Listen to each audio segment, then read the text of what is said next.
About 60% part जो है वो 11th का रहेगा और 40% क्वेश्चन जो है वो 12th पार्ट से आते हैं, ठीक है। तो 60% क्वेश्चंस जो हैं वो 11th पार्ट से रहेंगे, इसलिए आपको 11th पार्ट की जूलॉजी पे ज्यादा वर्क करना है। उसमें एनिमल टिश्यूज हम पढ़ते हैं, सारे डिफरेंट टाइप के epithelial, connective, muscular, nervous tissue, digestion, absorption, breathing, exchange, body fluids, इन तीनों में देखेंगे आप तो एवरेज 2-2 का एवरेज आ रहा है। आप देखेंगे 2-2-1 इस तरह का है, तो ये लगभग इक्वली इंपॉर्टेंट है और काफी आसान टॉपिक हैं और एनसीईआरटी बेस्ड चीजें इनमें आती हैं। प्लांट किंगडम, एनिमल किंगडम, हर फाइलम में एक एक ऑर्गेनिज्म की detail, that would be just a waste of time. But 2008 के बाद से PYQs बिल्कुल अच्छे से ज़ूलॉजी में भी हमें लगाने ही लगाने हैं। सो इनफर्टिलिटी को समझ के पढ़ लेना, नॉन इन्वेजिव, ये एक एक शब्द अपने को टिप्स पर होना चाहिए। So controlled breeding techniques and types of breeding is very very important. Hello बच्चों, तो अब चालू करते हैं जूलॉजी का जादू और हमारे पास 2 रियल डॉक्टर्स हैं। उनका एक्सपीरियंस लगभग कलेक्टिव एक्सपीरियंस की अगर मैं बात करूं तो 40 साल है और अमेजिंग पर्सनालिटीज़ जो आप बनना चाह रहे हैं, जिस एग्ज़ाम की आप तैयारी कर रहे हैं उस एग्ज़ाम को फोड़ चुके हैं, तो जो आप बनना चाह रहे हैं वो आपके सामने आ रहे हैं। तो मैं स्वागत करना चाहूँगा पराग सर एंड मैम का। ठीक है, please welcome on the stage और मैं अलविदा लूँगा जिससे कि ये आपका एनालिसिस करें। जी hello students, so welcome to zoology analysis. Welcome students. PW एक अच्छा एनालिसिस लेके आपके सामने आया है और पिन पॉइंट बात की जाएगी सारे टॉपिक्स के बारे में। 11-12 का जूलॉजी का एनालिसिस आपको मिलेगा। सर मुझे लगता है ज़ूलॉजी स्टूडेंट्स एक ऐसा सब्जेक्ट है, फिजिक्स केमिस्ट्री कई बार जनरली हम जानते हैं सर नीट के स्टूडेंट्स की थोड़ी वीकर साइड पर होती है, डर होती है, घबराहट होता है, कई बार कैलकुलेशन मिस्टेक्स हो जाती हैं। बॉटनी की मैं बात करूं तो बॉटनी में सर जैसे मॉर्फोलॉजी है, एनाटमी है, प्लांट किंगडम है, बायोलॉजिकल क्लासिफिकेशन है, ये काफ़ी नींद उड़ाते हैं, बच्चे बहुत डरते हैं। पर ज़ूलॉजी बहुत मज़ेदार है बिकॉज वो हमसे डील करती है, हमारी अपनी बॉडी से डील करती है। सो ज़ूलॉजी अगर आपकी स्ट्रॉन्ग है students, so that is going to give you a great push in your rank, because वो आपके क्वेश्चंस गलत होंगे ही नहीं अगर थोड़े से इंटरेस्ट के साथ, थोड़े से मजे के साथ और जो आज सर और मैं बताने वाले हैं उन बातों को ध्यान रखकर आपने फाइनल समय पर उसे प्रिपेयर कर लिया। सो आई थिंक हम आपका ज़्यादा टाइम नहीं लेंगे बिकॉज हमें एनालिसिस करना है। सर आप पहले 11th का ले लीजिए, फिर हम 12th का करते हैं और फिर हम कंबाइन आज के इस एनालिसिस से हमारे टेक अवेज क्या है उसकी बात करेंगे। Okay, thank you sir. तो बच्चों जूलॉजी में आपको पता है कि 45 क्वेश्चन, 40 to 45 क्वेश्चंस आपको मिलते हैं। कुछ क्वेश्चंस बॉटनी के भी मिक्स टाइप के क्वेश्चंस होते हैं। तो हम ओवरऑल हम देखते हैं कि जूलॉजी में जो भी सिलेबस है उसमें 11th पोर्शन ज़्यादा है या 12th पोर्शन ज़्यादा है। तो अबाउट 60% पार्ट जो है वो 11th का रहेगा और 40% क्वेश्चन जो है वो 12th पार्ट से आते हैं, ठीक है। और नंबर ऑफ यूनिट्स भी आप देखेंगे तो 11th पार्ट में नंबर ऑफ यूनिट ज़्यादा है। एनिमल किंगडम से लेकर आप देखेंगे केमिकल कोऑर्डिनेशन एंड इंटीग्रेशन, ये 10 यूनिट्स जो हैं आपके 11th पार्ट के हैं और उसके बाद 11 to 17 ये जो हैं 12th पार्ट के हैं। तो टोटल ओवरऑल वेटेज की बात की जाए तो 60% क्वेश्चंस जो हैं वो 11th पार्ट से रहेंगे, इसलिए आपको 11th पार्ट की जूलॉजी पे ज़्यादा वर्क करना है। 12 देखिए टॉपिक सारे इंपॉर्टेंट हैं बट ओवरऑल एनालिसिस की बात मैं कर रहा हूँ। अब एक एक करके हम बात करते हैं। सबसे पहले देखिए जूलॉजी है, बेस होता है। एक बात बोली जाती है कि जिंदगी के साथ भी और जिंदगी के बाद भी, नीट के साथ और नीट के बाद जो सब्जेक्ट आपके साथ रहेगा वो है जूलॉजी। ह्यूमन फिजियोलॉजी आपको आगे भी पढ़ना है, ठीक है। मतलब तो इसमें सबसे पहले बात करते हैं एनिमल किंगडम की। एनिमल किंगडम में आप देखेंगे एवरेज नंबर ऑफ क्वेश्चन 2022 में 2 क्वेश्चंस हैं, 21 में 6 क्वेश्चन है, 20 में 4 क्वेश्चन है, 19 में 2 है और 18 में 3 है। तो आप देखेंगे ओवरऑल नंबर ऑफ क्वेश्चंस की बात करेंगे तो मैं इसको 4 या 5 क्वेश्चन एवरेज मानता हूं। बट ये चैप्टर सबसे इंपॉर्टेंट है क्योंकि आप जूलॉजी में एनिमल्स की स्टडी जो है, सारे जितने भी ह्यूमन फिजियोलॉजी के चैप्टर्स आप देखेंगे, इंट्रोडक्टरी पार्ट हर चैप्टर में आप देखेंगे, रेस्पिरेशन पढ़ेंगे, एक्सक्रीशन पढ़ेंगे, सर्कुलेशन पढ़ेंगे। तो सारे इनिशियल 1 पैराग्राफ और 1 पेज में आपको इंट्रोडक्शन सारे एनिमल्स के अंदर क्या रेस्पिरेशन, क्या एक्सक्रीशन, क्या सर्कुलेटरी स्ट्रक्चर्स हैं उनके बारे में किया जाता है। तो इस चैप्टर को बहुत आप स्ट्रेस देके अच्छे से पढ़ना है और सारे एग्जांपल्स फाइलम वाइज आपको याद होना चाहिए और फीचर्स भी सारे क्लियर आपको करना है। तो आप देखेंगे तो इसमें एवरेज 4 to 5 क्वेश्चंस ये इसका एवरेज है, और इसके साथ मॉर्फोलॉजी वाला पार्ट भी जुड़ा हुआ है, कॉकरोच, फ्रॉग और अर्थवर्म। ऑल्दो वो स्ट्रक्चरल ऑर्गेनाइजेशन के अंदर दिया हुआ है, बट एनिमल किंगडम में जब हम एम्फीबिया पढ़ते हैं तो फ्रॉग की स्टडी भी हो जाती है, एनिलिडा पढ़ते हैं तो अर्थवर्म पढ़ लेते हैं, आर्थ्रोपोडा पढ़ते हैं तो हम कॉकरोच पढ़ लेते हैं। तो एनिमल किंगडम को ढंग से आप पढ़ते हैं फाइलम्स को, तो हमारी मॉर्फोलॉजी भी स्ट्रांग होती है। ठीक है, तो सेकंड टॉपिक है स्ट्रक्चरल ऑर्गेनाइजेशन इन एनिमल्स। ठीक है, जो कि काफी वेटेज वाला टॉपिक है। इसमें एनिमल टिश्यूज हम पढ़ते हैं, सारे डिफरेंट टाइप के epithelial, connective, muscular, nervous tissue, और साथ में इसी यूनिट में आपको एनिमल मॉर्फोलॉजी भी दी हुई है, फ्रॉग, कॉकरोच और अर्थवर्म। ठीक है, कॉकरोच आपके नीट के सिलेबस में मेंशन्ड है, बट एनसीईआरटी में अर्थवर्म और फ्रॉग भी दिया हुआ है, तो इनका भी आपको स्टडी करना है। ठीक है, इसमें हम ओवरऑल क्वेश्चन देखेंगे 4, 3, 2 और 1, बट टिश्यू और मॉर्फोलॉजी मिलाकर इसमें करीब करीब 3 to 4 क्वेश्चंस इस चैप्टर से बनते हैं। बट ये चैप्टर कई सारे दूसरे चैप्टर से कनेक्टेड है, इसलिए ढंग से पढ़ना है। एपिथेलियल लाइनिंग कहाँ कहाँ होती है, इस सब पे क्वेश्चन आते हैं। मस्कुलर टिश्यू लोकोमोशन के अंदर भी आता है, तो आपको स्ट्रक्चरल ऑर्गेनाइजेशन काफी स्ट्रॉन्ग करना है। देन आता बायोमोलिक्यूल्स। बायोमोलिक्यूल्स में आप देखेंगे एवरेज 3 का एवरेज चल रहा है, 3, 3, 5, 2, 1। ये चैप्टर केमिस्ट्री में भी है, तो आपका अच्छा होना चाहिए, तो केमिस्ट्री में भी आपको एक्स्ट्रा एडवांटेज मिलता है इसका। ठीक है, तो बायोमोलिक्यूल्स में amino acids, fatty acids, protein, enzymes, इन सब पर क्वेश्चन अलग अलग टाइम पे आए हुए हैं, तो बायोमोलिक्यूल काफी अच्छा होना चाहिए। प्यूरिन, पायरिमिडिन्स के स्ट्रक्चर्स हैं, राइबोस, पेंटोस, शुगर्स वगैरह के स्ट्रक्चरल पार्ट, फॉस्फोलिपिड्स, इन सब पे क्वेश्चन आए हुए हैं। ठीक है, देन इसके बाद आते हैं digestion, absorption, breathing, exchange, body fluids. इन तीनों में देखेंगे आप तो एवरेज 2-2 का एवरेज आ रहा है। आप देखेंगे 2, 2, 1 इस तरह का है, तो ये लगभग इक्वली इंपॉर्टेंट है और काफी आसान टॉपिक हैं, और एनसीईआरटी बेस्ड चीजें इनमें आती हैं। ठीक है, एक्सक्रीशन में आप देखेंगे तो एक क्वेश्चन का एवरेज चल रहा है, कभी 2 भी आए हुए हैं, 0 भी दिख रहा है, मतलब 1 to 2 क्वेश्चन का एवरेज है, और इन तीनों में 2 क्वेश्चन का एवरेज है। लोकोमोशन में 1 to 2 क्वेश्चन आते हैं। लास्ट ईयर 3 क्वेश्चंस थे, उसके पहले 2 का एवरेज दिख रहा है आपको। ठीक है, then neural control coordination 1 question, 2 questions इसमें दिख रहे हैं। देन आता है केमिकल कोऑर्डिनेशन एंड इंटीग्रेशन, तो इसमें 1, 1, 3, 2, 3। बट ओवरऑल देखेंगे तो 2 से 3 क्वेश्चन इसमें आ सकते हैं। ये चैप्टर बाकी चैप्टर से कनेक्टेड है। थोड़ा सा रिप्रोडक्शन वाला पार्ट जो है 12th में जब पढ़ते हो, तो इसमें आपको कई सारे हार्मोन्स जो हैं उनकी स्टडी अच्छे से करते हैं, तो हमारे 12th का जो रिप्रोडक्शन वाला पार्ट है वो भी काफी अच्छा हो जाता है। तो ओवरऑल आप देखेंगे कि 11th पार्ट में केमिकल कंट्रोल एंड कोऑर्डिनेशन तक टोटल जो नंबर ऑफ क्वेश्चंस हैं वो करीब करीब 60% क्वेश्चंस रहेंगे।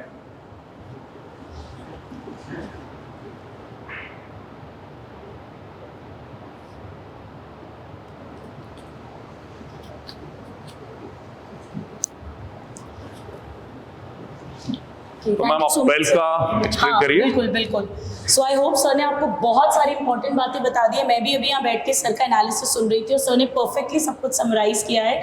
कुछ बातें हम लोग आपस में मिलके भी आपको बताएंगे। स्टूडेंट्स, अगर मैं 12th पोर्शन की बात करूँ, सो ज़ूलॉजी का जो 12th पोर्शन है वो बहुत स्कोरिंग पोर्शन है, क्योंकि वो बहुत मज़ेदार पोर्शन है, बहुत समझने वाला पोर्शन है, रटने का पार्ट कम है, और एक बहुत प्रिडिक्टेबल एनालिसिस होता है, प्रिडिक्टेबल डिस्ट्रीब्यूशन ऑफ क्वेश्चंस है प्रीवियस ईयर्स को अगर हम देखें।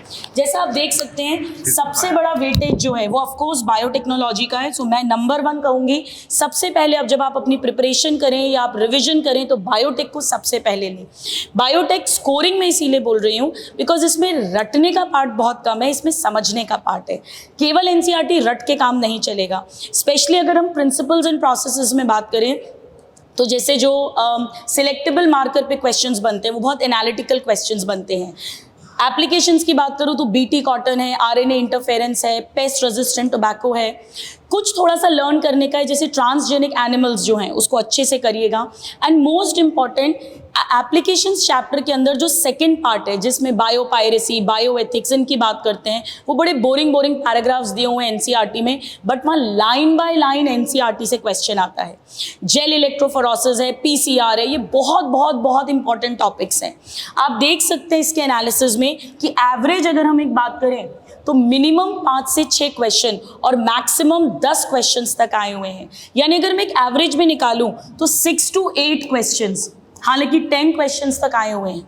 और एनटीए बहुत अनप्रेडिक्टेबल है। एनटीए एक्चुअली हम बात करेंगे किसी भी साल कभी भी किसी भी चैप्टर का वेटेज बढ़ा देता है, बिकॉज ये सब कुछ पीवाईक्यूज के बेसिस पे एनालिसिस है, कोई ऑफिशियल नोटिफिकेशन नहीं है। ये आपको प्रिपरेशन में हेल्प करेगा, बट एक भी चैप्टर आप छोड़ के नहीं जा सकते हो, ये बहुत बहुत इंपॉर्टेंट है। सो सबसे पहले बायोटेक उठाइएगा, मज़ेदार है, समझ के पढ़ना है। आप जहाँ भी पढ़ रहे हैं, जो भी टीचर से पढ़ रहे हैं, उन्हें पूरा ट्रस्ट करके और अंडरस्टैंड करके इस चैप्टर्स को पढ़िएगा। और जो एनसीईआरटी से लर्निंग वाला पार्ट है थ्योरेटिकल, वो टिप्स पर होना चाहिए।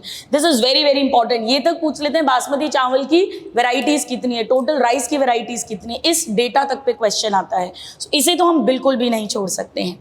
सेकेंड, अगर आप मुझसे पूछेंगे तो मैं कहूँगी आपको ये ह्यूमन रिप्रोडक्शन और रिप्रोडक्टिव हेल्थ। ह्यूमन रिप्रोडक्शन से कंसिस्टेंटली एवरेज 3 क्वेश्चंस आते हैं और बहुत मज़ेदार है, बिकॉज हम अपनी बॉडी की बात करते हैं, चाहे वो स्पर्म फॉर्म। इस बार कितना बढ़िया नीट 2022 में स्पर्मेटोजेनेसिस और oogenesis को कंपेयर करते हुए क्वेश्चन पूछा था।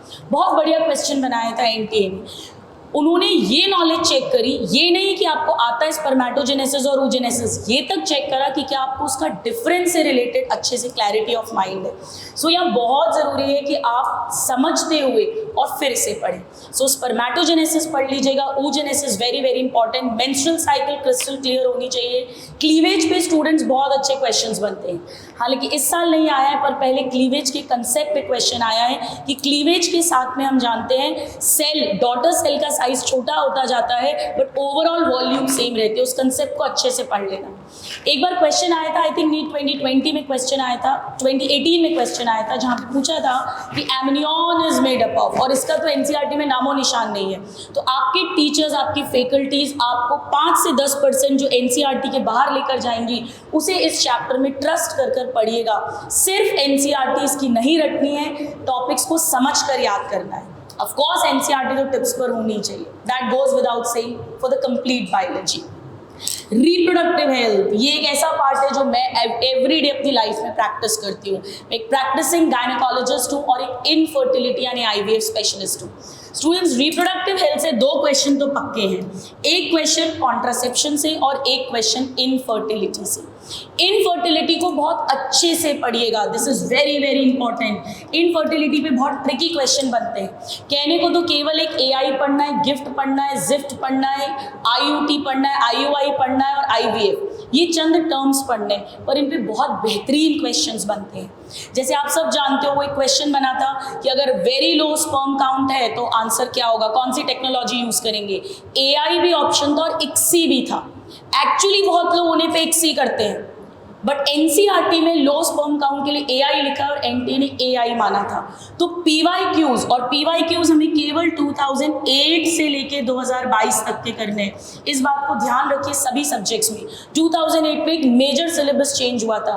इसके पहले के वो 30-30 साल के अगर आपने पेपर करे तो उसमें बहुत उल्टे सीधे टॉपिक्स मिलेंगे, प्लांट किंगडम, एनिमल किंगडम, हर फाइलम में एक एक ऑर्गेनिज्म की detail, that would be just a waste of time. But 2008 के बाद से पीवाईक्यूज बिल्कुल अच्छे से ज़ूलॉजी में भी हमें लगाने ही लगाने हैं। सो इनफर्टिलिटी को समझ के पढ़ लेना। कहने को आधे घंटे का टॉपिक है, लेकिन समझ के एक बार पढ़ना बहुत ज़रूरी है। इसके अलावा एसटीआई पर कॉमनली क्वेश्चन बन सकता है। कॉन्ट्रासेप्शन में स्टूडेंट्स मैकेनिज्म को ज़रूर कर लीजिएगा। मैकेनिज्म ऑफ कॉन्ट्रासेप्शन, ये टिप्स पर होना चाहिए, बिल्कुल अच्छे से लर्न होना चाहिए। कॉपर रिलीजिंग का क्या है, हार्मोन रिलीजिंग का क्या है, जो लिपीज लूप है उसका क्या होता है, पिल्स कैसे काम करती हैं, ये सब बहुत बहुत बहुत इंपॉर्टेंट है। एनसीईआरटी को भी इसको अच्छे से पढ़ लोगे तो आपको समझ आ जाएगा। यानी 3 और 2 5 क्वेश्चन, 5 और 8 13 क्वेश्चन, 13 क्वेश्चन आपके हाथ में है।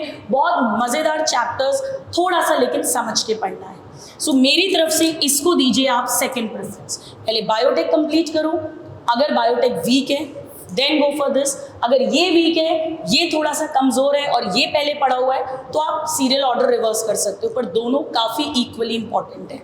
नाउ थर्ड अगर आप मुझसे पूछोगे तो मैं आपसे कहूंगी स्ट्रैटेजीज। अब ये मैं क्यों कहूंगी, आप एवरेज देख रहे हो 1 या 2 क्वेश्चंस आते हैं, पर ये 4 भी आए हुए हैं। हालांकि प्लांट और एनिमल में अगर मैं बात करूं इस चैप्टर के दोनों हिस्सों की, तो बॉटनी में ज़्यादा इंपॉर्टेंट है, ज़्यादा नंबर ऑफ क्वेश्चंस आते हैं डेफिनेटली। बट जोलॉजी सेक्शन से अगर हम बात करें तो इन ब्रीडिंग, आउट ब्रीडिंग, वो जो टाइप्स ऑफ ब्रीडिंग है, और कंट्रोल्ड हाइब्रिडाइजेशन टेक्निक, FSH का इंजेक्शन देते हैं, फिर 6 to 8 सेल्स बनते हैं, फिर 8 to 32 सेल स्टेज पे एम्ब्रियो निकालते हैं, नॉन इन्वेजिव, ये एक एक शब्द अपने को टिप्स पर होना चाहिए। So controlled breeding techniques and types of breeding is very very important. Inbreeding, outbreeding, और आउट ब्रीडिंग के अंदर आउट क्रॉसिंग, क्रॉस हाइब्रिडाइजेशन और इंटरस्पेसिफिक हाइब्रिडाइजेशन टिप्स पर होना चाहिए। एक क्वेश्चन लिख के रख लो, आएगा ही आएगा। सो आप इसको पढ़ना, चुटकू सा प्यारा सा चैप्टर है, चैप्टर के अंदर भी अपने को 30% पढ़ना है, और वहां से 1 या 2 क्वेश्चन अपने पक्के हैं। हम एक कॉम्पिटिटिव एग्जाम दे रहे हैं, और इसमें बहुत जरूरी है कि हम कम पढ़ के ज्यादा स्कोरिंग किस में कर सकते हैं। हमें उसी सीरियल ऑर्डर में अपनी रिविजन की स्ट्रैटेजी को प्लान करना है। फोर्थ अगर आप मुझसे पूछेंगे, अब ये बड़ा ट्रिकी है, देखिए क्यों। इवोल्यूशन कंसिस्टेंटली 2 से 3 क्वेश्चन दे रहा है, जबकि ह्यूमन हेल्थ एंड डिजीज आप देख सकते हैं पहले 5-5, 6-6 क्वेश्चंस आया करते थे, लेकिन सडनली एनटीए का इंटरेस्ट इस चैप्टर में थोड़ा सा कम हो गया है। हालांकि NTA is the most unpredictable thing in the whole universe, आपको सरप्राइज क्या, शॉक कर सकता है इस साल इससे बहुत सारे क्वेश्चंस देकर। प्लान ग्रोथ एंड डेवलपमेंट में स्टूडेंट्स धज्जियां उड़ा दी। पहले जब स्टूडेंट्स छोड़कर जाते थे ना लास्ट में, तो प्लान ग्रोथ डेवलपमेंट छोड़ के जाते थे। पिछले 2 सालों से लगातार 4-4, 5-5 क्वेश्चंस आएंगे, आपको आपके बॉटनी वाले सर ने जरूर बताया ही है। इसी तरह से स्टूडेंट्स लिविंग वर्ल्ड से क्या पता इस साल 7 क्वेश्चन आ जाए, गॉड फॉरबिड। हर चैप्टर इक्वली वेल प्रिपेयर करना है, बट हाँ एवोल्यूशन जो है वो कंसिस्टेंट है। एवोल्यूशन की ब्यूटी ये है कि इसको आप एनसीईआरटी से पढ़िए, और इसकी एनसीईआरटी अगर आप मुझसे पूछेंगे तो मॉलिक्यूलर बेसिस ऑफ इनहेरिटेंस में वो जो DNA fingerprinting human genome project वाला पार्ट है, और एवोल्यूशन की एनसीईआरटी, ये टफेस्ट एनसीईआरटी होती है।